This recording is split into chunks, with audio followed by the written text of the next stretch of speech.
Hello दोस्तों, क्या आपके कमर में दर्द है और आपको समझ भी नहीं आ रहा कि ऐसा क्यों हो रहा है, या फिर आपको किसी ने बताया है कि आपके साइटिका की प्रॉब्लम है?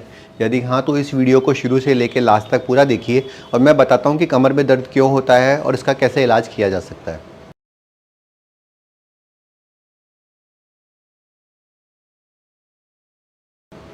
नमस्ते दोस्तों, मेरा नाम डॉक्टर नवीन शर्मा है और मैं सीनियर कंसल्टेंट हूं अपोलो हॉस्पिटल जयपुर में और एडवांस हॉस्पिटल जयपुर में। दोस्तों, जो कमर है वो हमारे शरीर का एक महत्वपूर्ण भाग है और इसे मेडिकल की भाषा में स्पाइन कहा जाता है।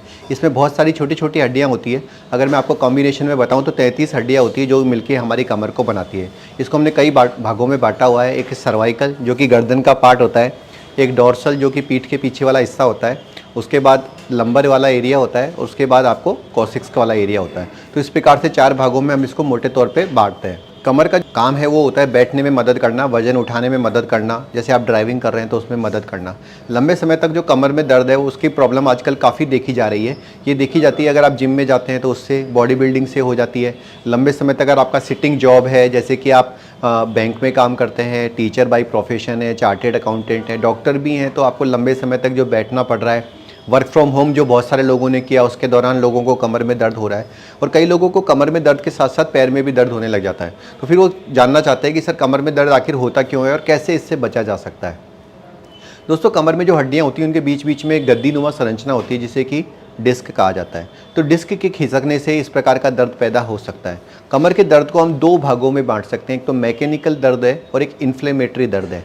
मैकेनिकल का मतलब होता है दोस्तों गलत पोस्चर से, लंबे समय तक सिटिंग से होने वाला दर्द।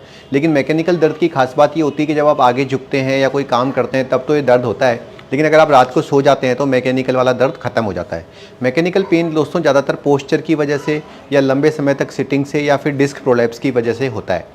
इसका जो इलाज है दोस्तों, उसके लिए सबसे पहले डॉक्टर के पास जब आप जाते हैं तो डॉक्टर आपको एक्सरे करवाते हैं और जब उनको कंफर्म हो जाता है या तो एक्सरे या तो एमआरआई से कि आपके मैकेनिकल प्रॉब्लम है और कोई भी इन्फेक्शन नहीं है, कोई भी ट्यूमर नहीं है, तो ऐसे में आपको एक्सरसाइज की सलाह दी जाती है। मैकेनिकल पेन को एक्सरसाइज के माध्यम से और लाइफस्टाइल को मॉडिफाई करके, जैसे वजन उठाना बंद करके, ड्राइविंग कम करके, इस तरीके से पूरी तरीके से सही किया जा सकता है।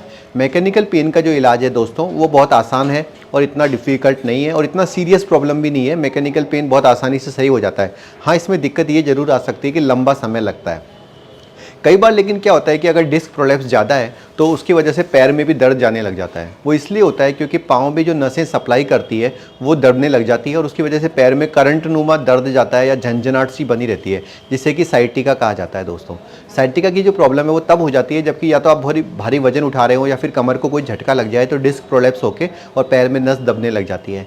साइटिका का कन्फर्मेशन एमआरआई के द्वारा होता है और कौन सी नस खिसी है, कौन सी जो छल्ला है वो खिसका है, उसके हिसाब से कौन सी नस दबती है, उसके हिसाब से अलग अलग पैर के हिस्सों में दर्द होता है। ज़्यादातर आपने सुना होगा, लोग कहते हैं L4 L5 हो गया है, L5 S1 हो गया है या L3 L4 हो गया है। तो ये हड्डियों के नंबर हैं और जिस हड्डी के बीच की गद्दी खिसकी है उसके हिसाब से L3 L4 कहते हैं। अगर 3 और 4 के बीच की गद्दी खिसक गई हो, 4 5 के बीच की होगी तो L4 L5 डिस्क कहा जाता है। दोस्तों, अगर साइटिका की प्रॉब्लम होती है और अगर आपके कमर में दर्द से कम ज़्यादा है, पैर में दर्द होना और पैर में झंझनाहट हो रही है, तो इसमें कई बार ऑपरेशन की सलाह भी दी जाती है। ऑपरेशन दूरबीन की सहायता से होता है और इसमें आजकल जो एडवांस टेक्नोलॉजी आ गई है, इसमें अगले दिन से ही आप चलना फिरना शुरू कर सकते हैं, किसी रेस्ट की आवश्यकता इसमें नहीं होती है। एक और तरीके का दर्द जो दोस्तों देखा गया है उसको इन्फ्लेमेटरी बैक पेन कहते हैं। इन्फ्लेमेटरी बैक पेन दोस्तों ट्यूबरक्लोसिस की वजह से या तो ट्यूमर की वजह से हो सकता है। इन्फ्लेमेटरी बैक पेन थोड़ा सीरियस मामला होता है और इसमें आपको पहचान कैसे करनी है कि जब आप रात को सो रहे हैं तो उस वक्त भी दर्द हो रहा है, आप रात को सो रहे हैं और उसके बाद 2 घंटे बाद नींद खुल रही है फिर भी आपको दर्द हो रहा है, तो ये सीरियस साइन है दोस्तों, ये इन्फ्लेमेटरी बैक पेन का साइन होता है। और ऐसे में जितना जल्दी हो सके उतना आपको एमआरआई करानी होती है, कंफर्म करना पड़ता है। अगर टीबी की प्रॉब्लम डॉक्टर आपको बताते हैं तो टीबी के लिए दवाई लेनी पड़ती है। अगर ट्यूमर की प्रॉब्लम बताते हैं तो बायोप्सी करके ट्यूमर का इलाज करना पड़ता है। दोस्तों, आज मेडिकल साइंस दोस्तों आजकल बहुत एडवांस हो चुकी है। किसी तरह की आपको डरने की ज़रूरत नहीं है। आपके चाहे मैकेनिकल पेन हो, इन्फ्लेमेटरी पेन हो, ट्यूमर का पेन हो, इन्फेक्शन का पेन हो, सब चीज़ों का इलाज उपलब्ध है। अगर आपको किसी भी तरह का बैक पेन हो रहा है तो आप नीचे लिखी गई वेबसाइट पर मुझसे कॉन्टैक्ट करिए और मैं आपकी पूरी मदद करूँगा। धन्यवाद दोस्तों।